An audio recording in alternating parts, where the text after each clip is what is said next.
Bueno es alabarte, Señor, tu nombre, darte gloria, honra y honor. Por siempre bueno es alabarte, Jesús, y gozarme en tu poder. Bueno es alabarte, Señor, tu nombre, darte gloria, honra y honor. Por siempre bueno es alabarte, Jesús, y gozarme en tu poder.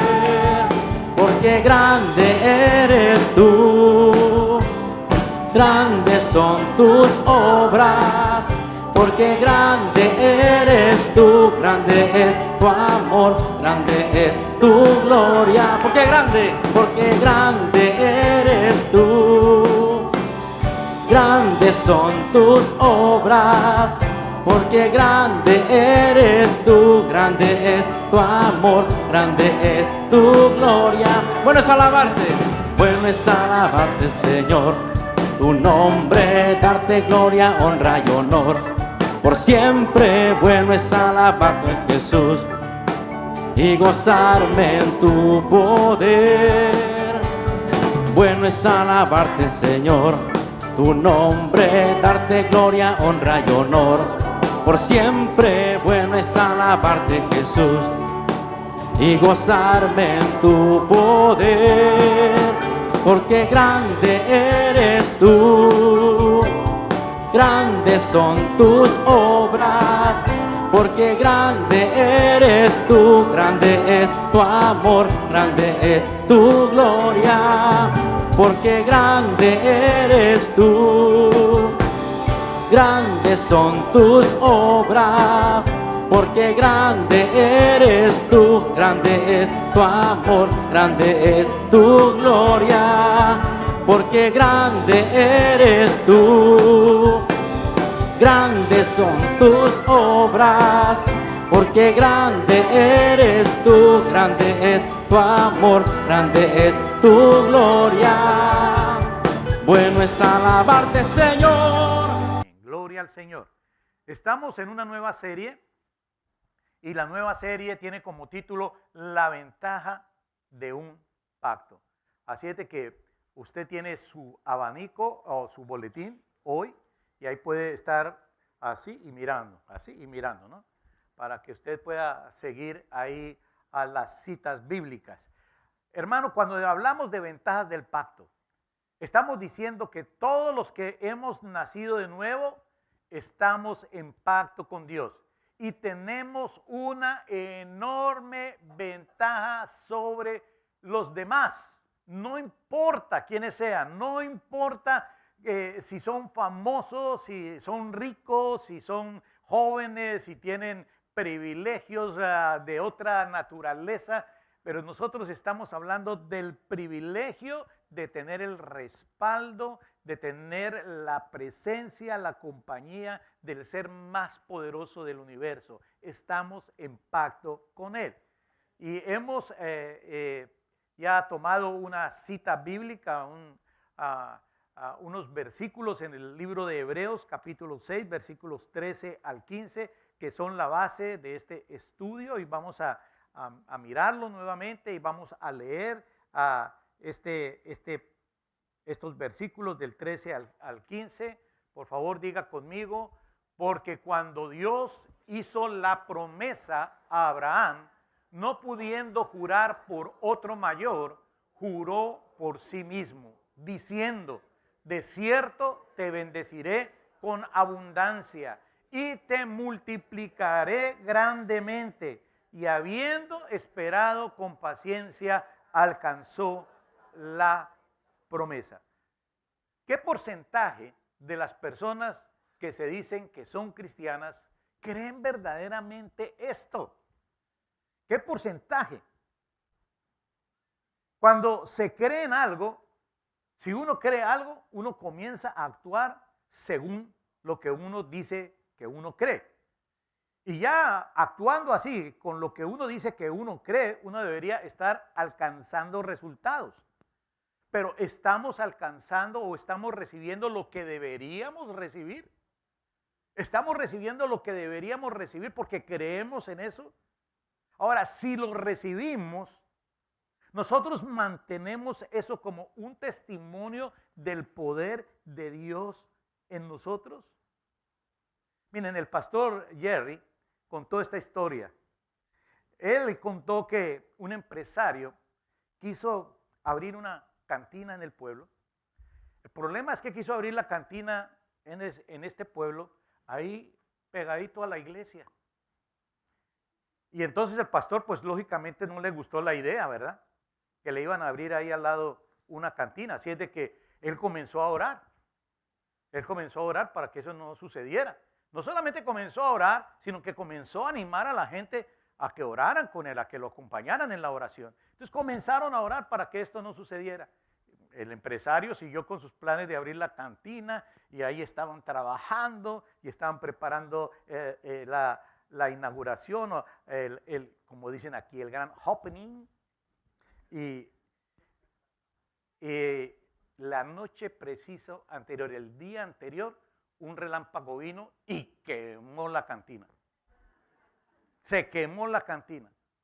Y claro, el pastor y la iglesia se regocijaron, estaban dándole gracias a Dios y todo eso. Pero no les duró mucha la alegría, porque recibieron una notificación. Habían sido demandados por el de la cantina, por el dueño de la cantina, porque decía, por culpa de la iglesia se quemó mi negocio, se quemó mi cantina. Y claro, el pastor y los ancianos de la iglesia, no, nosotros no quemamos nada, nosotros no somos culpables. Entonces la cuestión fue a donde el juez, a la corte, y allí está el juez para resolver la cosa. Y dice, tengo un gran problema aquí, porque tengo un cantinero que cree en el poder de la oración y una iglesia que no cree.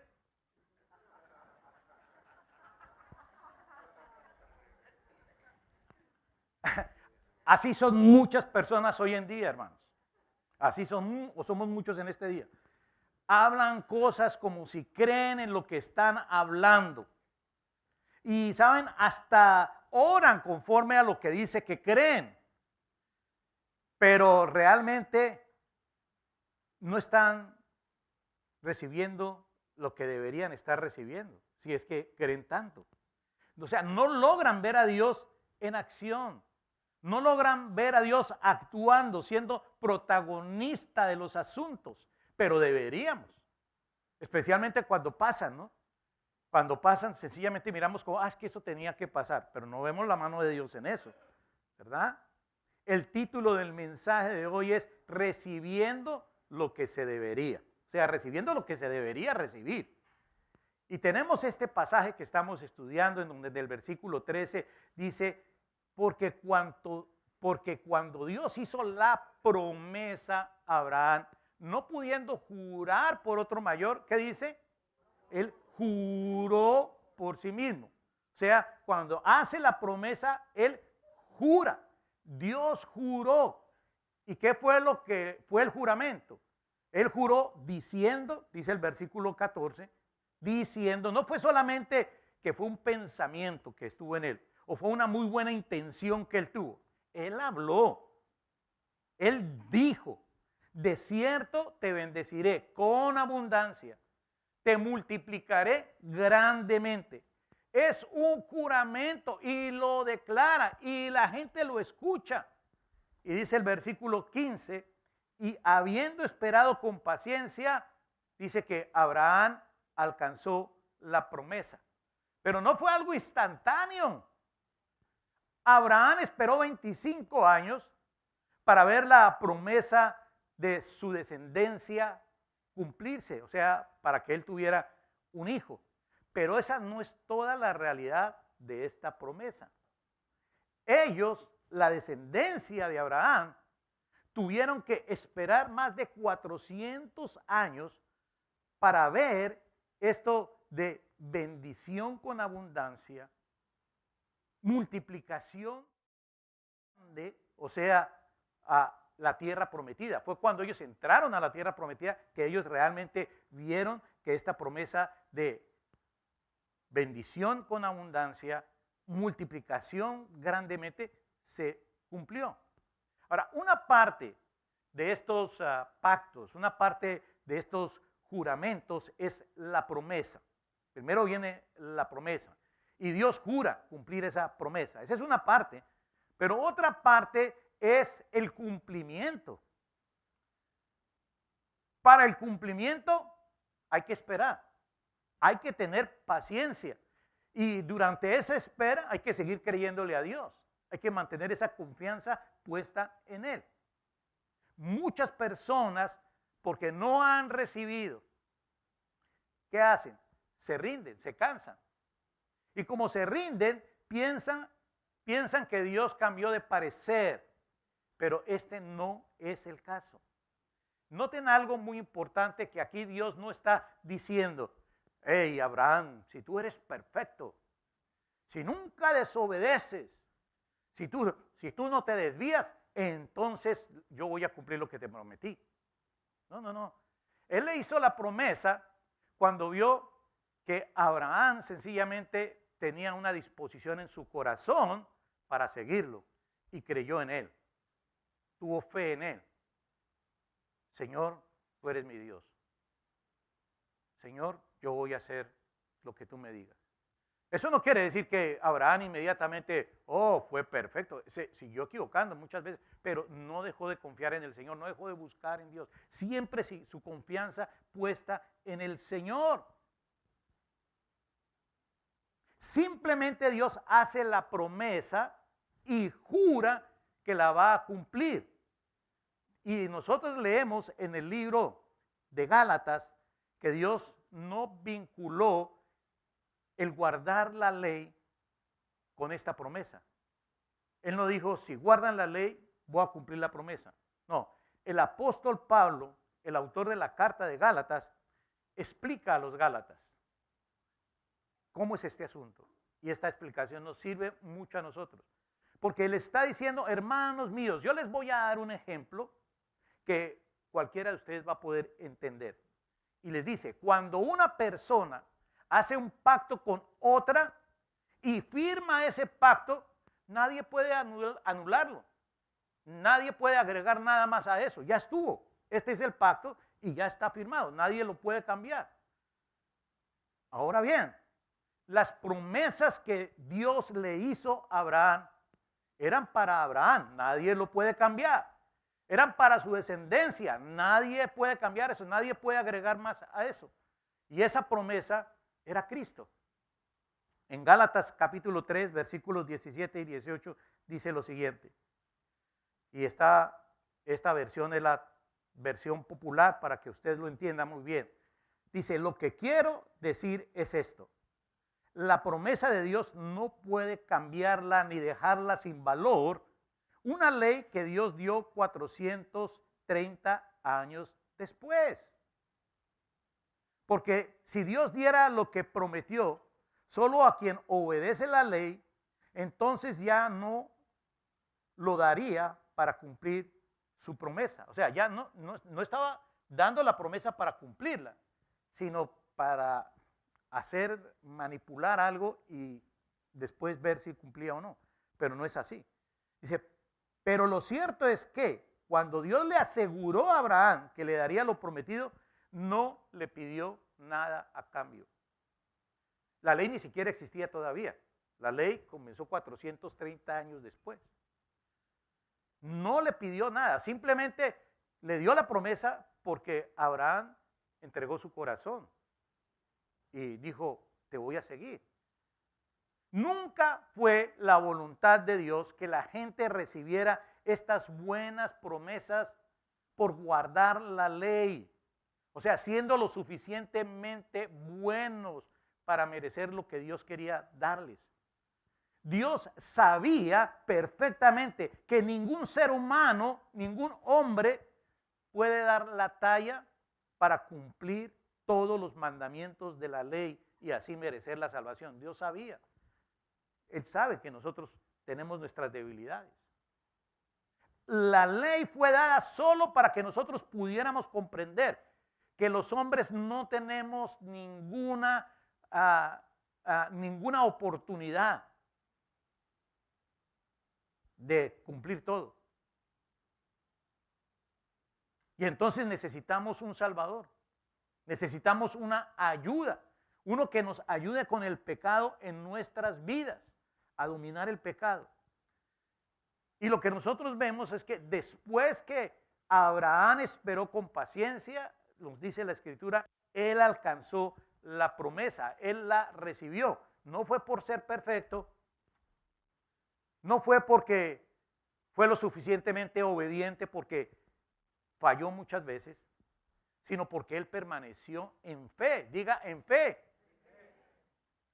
¿Y qué es eso? Permaneció creyéndole a Dios, creyendo sus promesas, creyendo en su autoridad, creyendo en que hay que caminar con temor a Él.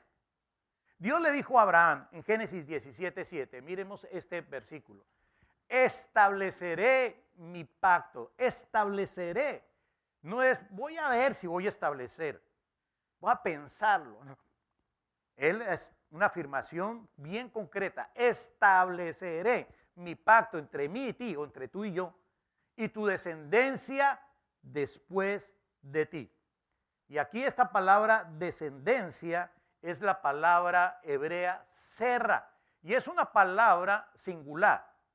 Es una palabra singular la cual podemos traducir como semilla, pero es descendencia, pero es singular y se traduce como semilla. Pero ¿cuántos sabemos que una semilla va a producir mucho? Claro, las semillas producen muchísimo, ¿verdad? Y esta es la palabra que se está usando aquí. Dios le dio la promesa a Abraham y a su descendencia, y se la dio por fe, por fe. Ellos necesitaban creer. Cuando creyeron, ellos recibieron la promesa. Eso fue lo que hizo Abraham.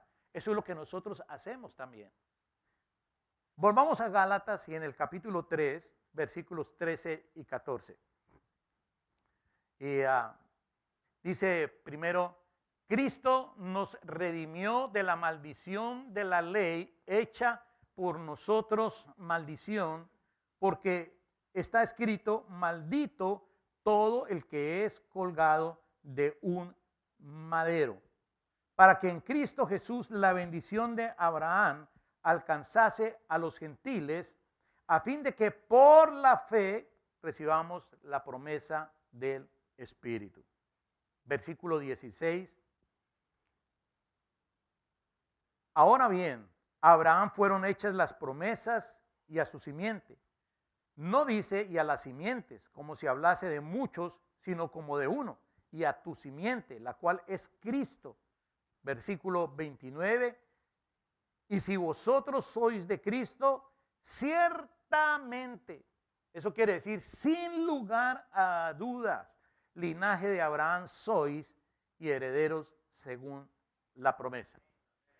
Ahora, déjeme explicar un poquito esto, elaborar un poquito esto, porque es necesario que tú lo entiendas bien. Pablo nos dice que cuando Dios dijo a Abraham: yo estoy haciendo este pacto entre tú y yo, y lo hago con tu descendencia, no es que está hablando solamente de su hijo Isaac, y después de él sabemos que vino Jacob y las tribus de Israel, los hijos de Jacob, de Israel. No, está hablando de un ser humano en particular, un ser que habría de nacer de su linaje, quien sería Jesús, el Mesías. De él es que está hablando. Y Dios está diciendo: yo establezco pacto entre tú y yo, entre tú, Abraham, y yo, y tu descendencia, tu descendiente, entre tu descendiente, el Mesías, quien hará un camino para que cualquier persona en el mundo, no solamente los hijos biológicos de Abraham, de Isaac y de Jacob, sino cualquier gentil, cualquiera persona, cualquiera que no sea judío en este mundo, pero que crea en Jesús y lo haga su Señor, se convierta en heredero de ese pacto, naciendo en la familia de Abraham por medio de la fe. Dios está explicándole a Abraham todo el proceso de la salvación y le está diciendo: este pacto entre tú y yo y tu simiente. Es así. Y la simiente es Jesús. La simiente es el Mesías. Cuando Jesús nació, Él nació de la familia de Abraham, de la descendencia de Abraham. Y ahí hay dos cosas maravillosas que suceden. Una es que porque Jesús es hijo biológico de Abraham, entonces Él nace de este pacto también que Dios hizo con Abraham. Ahora, por su perfecta obediencia a Dios, Jesús, Él se gana la recompensa de las bendiciones de guardar la ley, lo que nosotros no podemos guardar. Pero Él sí puede guardar. Él guarda y guardó toda la ley. Ahora, y todas las bendiciones de guardar la ley, Él las hereda. Y cuando Él hereda todas las bendiciones de guardar la ley, Él también está evitando las maldiciones que se podrían venir por no guardar la ley, porque Él sí guarda la ley. Entonces, no solamente tiene la bendición, no solamente tiene el pacto de Abraham por medio de nacer del linaje de Abraham, sino que también por medio de la obediencia, guardando toda la ley, adquiere las recompensas de toda la ley. Y luego la Biblia nos dice esto, que Jesucristo, Él tomó todas las recompensas de haber nacido de la familia de Abraham y también las recompensas de haber guardado toda la ley y te las ofrece a ti en intercambio por tu pecado. O sea, tú tienes un basurero, un cochinero de cosas ahí, ¿no? En tu patio y de pronto viene alguien y te dice, uy, ¿qué es eso? Y tú tienes que reconocer, no, esta es la basura, el cochinero, la inmundicia que tengo aquí y estás avergonzado por eso. Y no te preocupes, te la cambio. ¿Y por qué me la cambias? Y de pronto abre su carro que lleva y ahí hay tesoros. Dice, te los cambio por todos estos tesoros, por todo lo mejor, lo que tú has deseado está ahí, lo que tú has necesitado está ahí. Dice, te hago ese intercambio. Es un intercambio. Y eso es lo que nos dice la Biblia a nosotros aquí. Todo nuestro pecado, toda nuestra desobediencia, todo nuestro orgullo, Él lo toma. ¿Para qué? Para llevarlo a la cruz y llevándolo a la cruz, morir allí en nuestro lugar, porque todas esas cosas que nosotros teníamos y que Él toma en el intercambio y las lleva a la cruz, pues todas esas cosas son dignas de muerte. La paga del pecado es muerte. Y Él muriendo paga por nuestra rebelión. Y así nosotros ya no tenemos que pagar por ella. Es que somos libres. No tenemos que llevar ninguna de las maldiciones de la ley sobre nosotros porque Jesús vino y Él tomó nuestro pecado, Él tomó nuestras faltas, Él tomó nuestra desobediencia y todas sus consecuencias, o sea, la muerte, la tortura, la destrucción. Y Él permitió que todo esto le sucediera a Él para que no nos sucediera a nosotros. ¡Wow! Jesús nos redimió. Nos redimió de las maldiciones de la ley porque Él se convirtió en maldición. Cuando Él tomó todas las inmundicias que estaban ahí con nosotros, Él tomó esa maldición. ¿Para qué? Para que la bendición de Abraham pudiera alcanzar a cada gentil, a cada persona, a fin de que por la fe recibiera las promesas del Espíritu. Claro, habrán quienes dicen, no, yo no te creo, ¿qué vas a querer tú todo este cochinero y a darme todas estas cosas? Pero es lo que Dios hizo. Y la fe actúa cuando nosotros creemos. Ahora, podemos ver algunas de las bendiciones que ahora nos alcanzan. En Deuteronomio 28 tenemos esas bendiciones, versículo 3, y voy a leer solamente parcialmente aquí algunos versículos. Versículo 3 dice, bendito serás tú en la ciudad y bendito tú en el campo. O sea, no importa en dónde vivas. Tú puedes vivir aquí, puedes vivir en algún otro país. Es decir, tú no tienes que emigrar a ningún lado para experimentar la presencia de Dios, para experimentar sus milagros, para experimentar el avivamiento. Muchos creen aquí en el sueño dorado de Norteamérica y de los Estados Unidos, pero en lo espiritual, en este momento, el avivamiento está en nuestros países que estamos representando, en Latinoamérica, en México, en Centroamérica. Hay avivamiento que no hay en esta nación todavía. Cuando esto se está apagando, espiritualmente nuestras naciones están en avivamiento. En Colombia, en mi país, cuando yo me vine hace cerca de 16 años, solamente un 4, un 5% de la gente de esa nación era cristiana. Pero ahora estamos en el 35%. Y así ocurre en muchos de los países nuestros. Versículo 6 dice, bendito serás en tu entrar y bendito en tu salir. O sea, cuando tú comienzas las cosas vas a recibir bendición hasta que las terminas. Empezando o terminando, durante el proceso, tú vas a ser bendecido. Versículo 7, Jehová derrotará a tus enemigos que se levantaren contra ti. Es decir, tú ganas, ellos pierden. Así es las cosas con el Señor. Así es que nosotros experimentamos cuando estamos en pacto con Él. Versículo 8, Jehová te enviará su bendición sobre tus graneros, la alacena, y sobre todo aquello en que pusieres tu mano, y te bendecirá en la tierra que Jehová tu Dios te da. Verso 12, y prestarás a muchas naciones, y tú no pedirás prestado. O sea, yo te enseñaré, dice aquí el Señor, yo te voy a enseñar en cómo tú vas a poder administrar las riquezas, incluso si tú no tienes ninguna educación formal. Incluso si ahí están los grandes científicos de la economía queriendo competir contigo, tú les vas a ganar. Versículo 13. Te pondrá Jehová por cabeza y no por cola, y estarás encima solamente y no estarás debajo. O sea, te va a dar a ti el control. O sea, tú vas a estar tomando decisiones.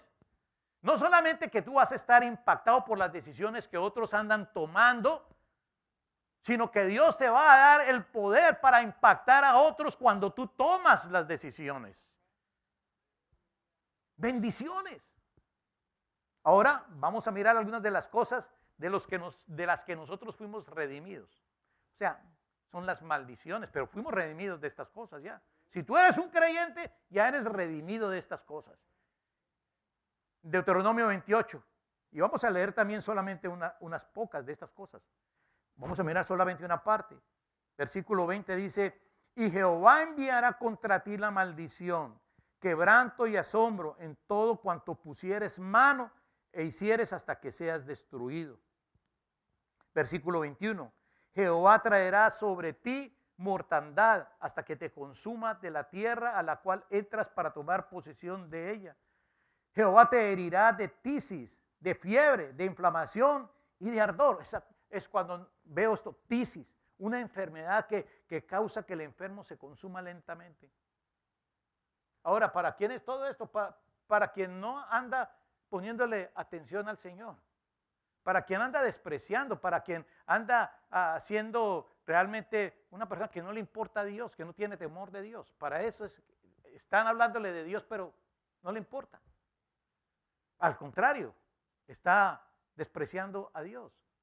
Verso 27, Jehová te herirá con la úlcera de Egipto, con tumores, con sarna y con comezón de que no puedas ser curado. Jehová te herirá con locura, ceguera y turbación de espíritu. Versículo 35, te herirá Jehová con maligna pústula en las rodillas y en las piernas, desde la planta de tu pie hasta tu coronilla, sin que puedas ser curado. Y continúa la palabra de Dios diciendo aquí que si tú sigues en la rebelión, si tú no oyes, ¿sabes? Las cosas se van a empeorar. Versículo 59 dice, entonces Jehová aumentará maravillosamente tus plagas y las plagas de tu descendencia, plagas grandes y permanentes, y enfermedades malignas y duraderas, y traerá sobre ti todos los males de Egipto, delante de los cuales temiste, y no te dejarán. Asimismo, toda enfermedad, versículo 61 dice, asimismo toda enfermedad y toda plaga que no está escrita en el libro de esta ley, Jehová la enviará sobre ti hasta que seas destruido. Ahora, hermanos, la buena noticia, fuimos redimidos de toda enfermedad que hay en esta lista y de cada una de las enfermedades que no aparecen en esta lista, porque Jesús pagó por todas ellas. Jesús pagó por todas ellas. Ahora, Jesús entendió el pacto. Jesús entendió el pacto. Y Jesús entendió lo que le pertenecía a los judíos en este pacto. Cuando Jesús vino, Él llegó a este mundo. Nosotros sabemos que nació como un niño y fue crecido y fue ungido. Y luego entonces comenzó su ministerio. Él entendía el pacto y entendía lo que le pertenecía a los judíos. Miremos un ejemplo. En Marcos 7, versículos 24 al 30 dice esta historia. Levantándose de allí, se fue a la región de Tiro y de Sidón, y entrando en una casa, no quiso que nadie lo supiese, pero no pudo esconderse. ¿Sabe? Quizás estaba cansado, necesitaba reposo, pero no pudo tener reposo, no lo dejaba. No sabían que el lunes era su día de descanso. ¿Bien? Versículo 25 dice, porque una mujer cuya hija tenía un espíritu inmundo, luego que oyó de él, vino y se postró a sus pies. Eso ya es mostrar honra, mostrar respeto, creer en él. Dice, la mujer era griega y sirofenicia de nación. ¿Qué significa eso? Pues eso significa que ella no había nacido del linaje de Abraham. Si no había nacido del linaje de Abraham, entonces no tenía ningún pacto con Dios y Jesús todavía no había pagado el precio. Él todavía no había pagado el precio. Entonces dice, la mujer era griega y sirofenicia de nación y le rogaba que echase fuera de su hija al demonio. Versículo 27. Pero Jesús le dijo, deja primero, diga primero, deja primero que se sacien los hijos.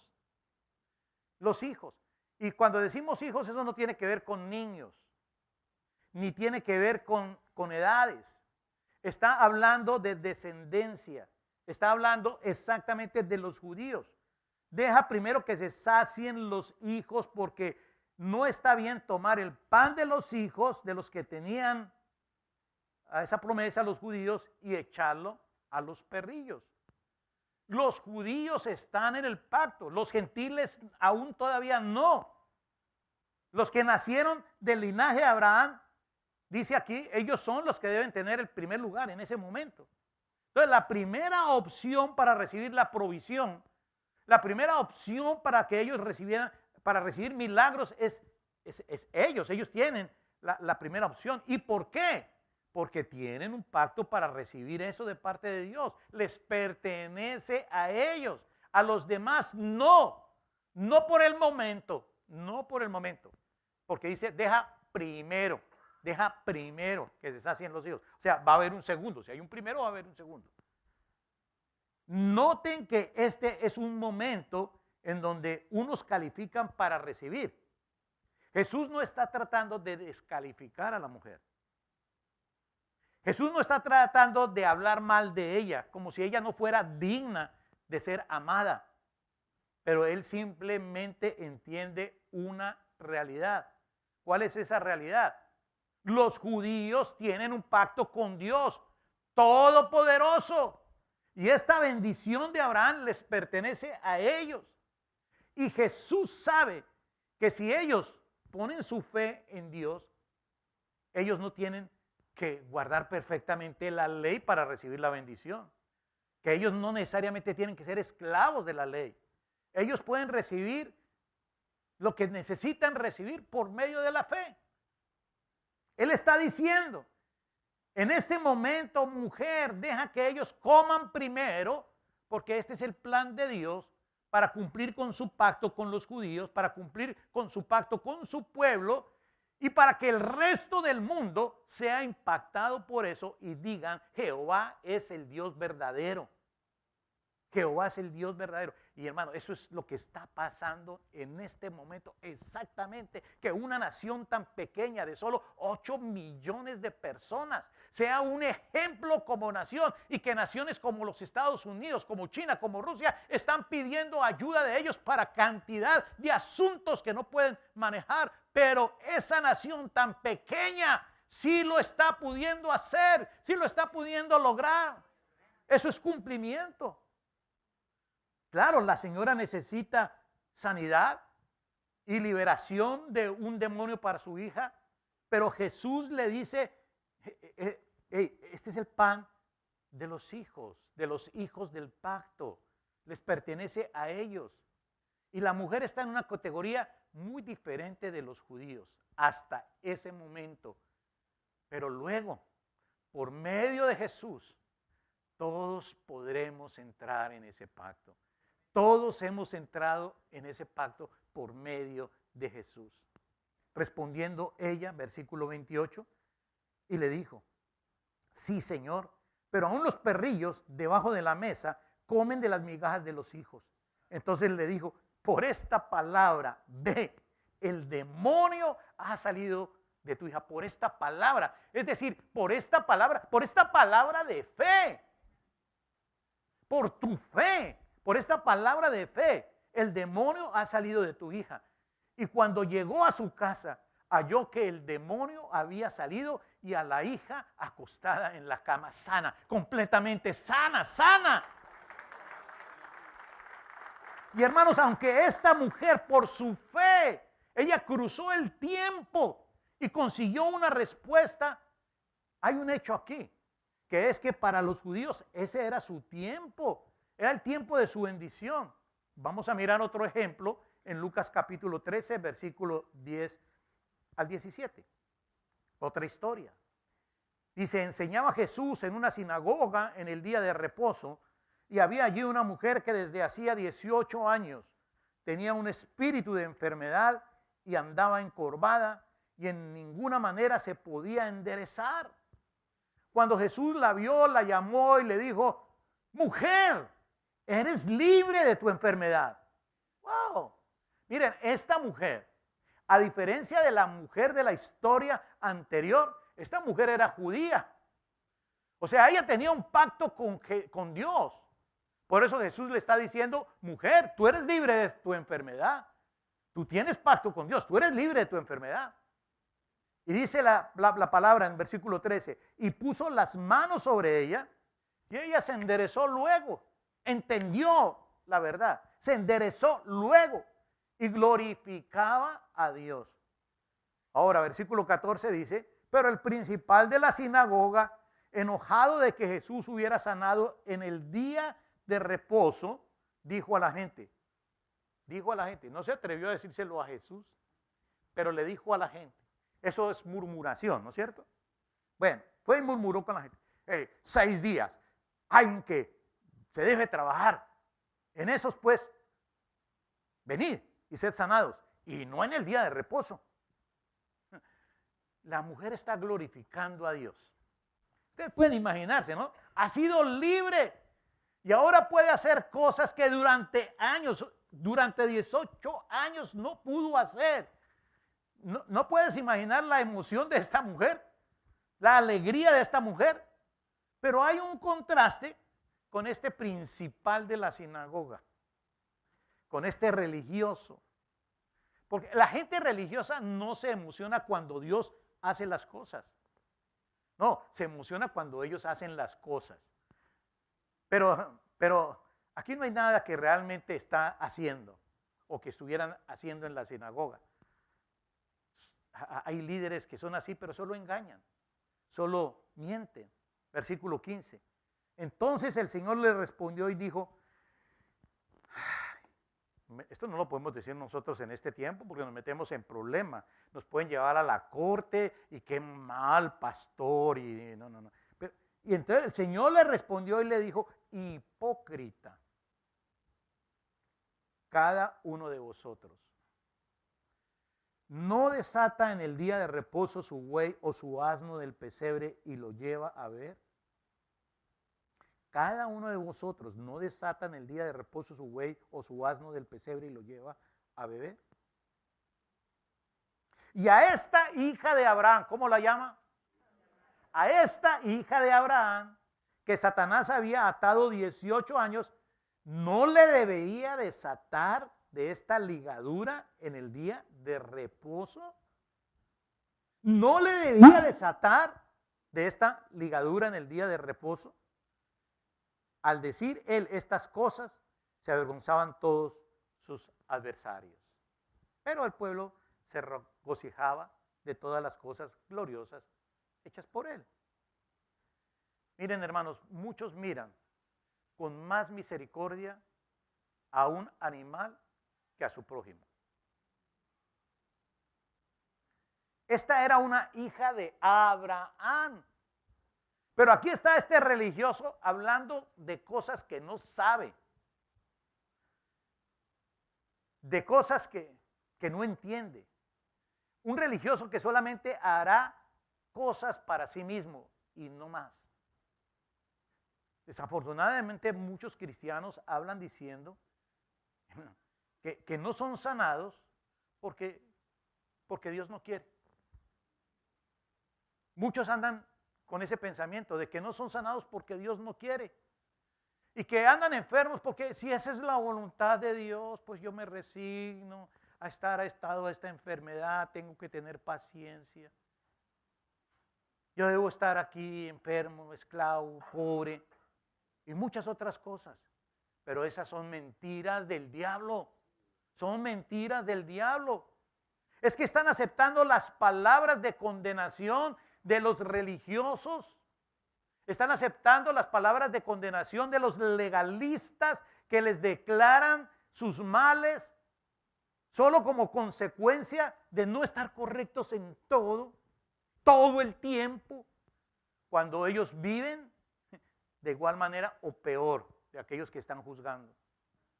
No saben lo que hablan y dicen que creen en el pacto, que creen en las promesas de Dios. Hermanos, aquí tú ves que Jesús no habla así. Jesús dice, esta es una hija de Abraham. Debe ser libre ahora. Satanás no tiene derecho sobre ella, ni un día más. ¿Cómo que vuelva mañana? ¿Cómo que vuelva mañana? Jesús dijo, no. Dijo a la mujer, tú naciste en un pacto, tú eres libre de la enfermedad. Y ella lo creyó. Se enderezó inmediatamente. La verdad es que ella había sido libre siempre. Ella había sido libre desde que nació, porque nació dentro de un pacto. Pero luego vino el engaño. Un engaño que la ató por 18 años. Y ella comenzó a creer que Dios no la quería sana. Que ella estaba siendo castigada por Dios. Y Jesús vino y le dijo, no. Satanás hizo eso, pero hija, tú eres libre, tú eres libre. Estamos hablando de las ventajas del pacto. Y estamos hablando de este tema para decir que cuando tú naces en un pacto con Dios, cuando tú naces de este nuevo pacto con Jesús, entonces ya tú tienes el password para entrar a las bendiciones de ese pacto. Ahí hay wifi todo el tiempo. Cuando tú naces en la familia de Dios, cuando tú estás en Jesús, Todas las bendiciones del pacto te pertenecen desde ese momento. Por lo tanto, lo que hace el diablo para atarte, para engañarte, para detenerte, no puede tener ningún efecto. Jesús vino por eso con el mensaje, el evangelio, el mensaje de la salvación para decirte, tú eres libre. Eres libre del pecado, pero también de la enfermedad. Tú eres libre de tus adicciones. Tú eres libre del enojo, de la contienda, de cualquier otra cosa que te está atando. Tú eres libre.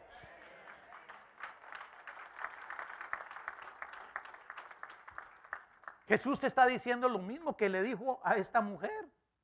Tú eres libre. Entonces, ¿por qué tú estás aceptando la enfermedad?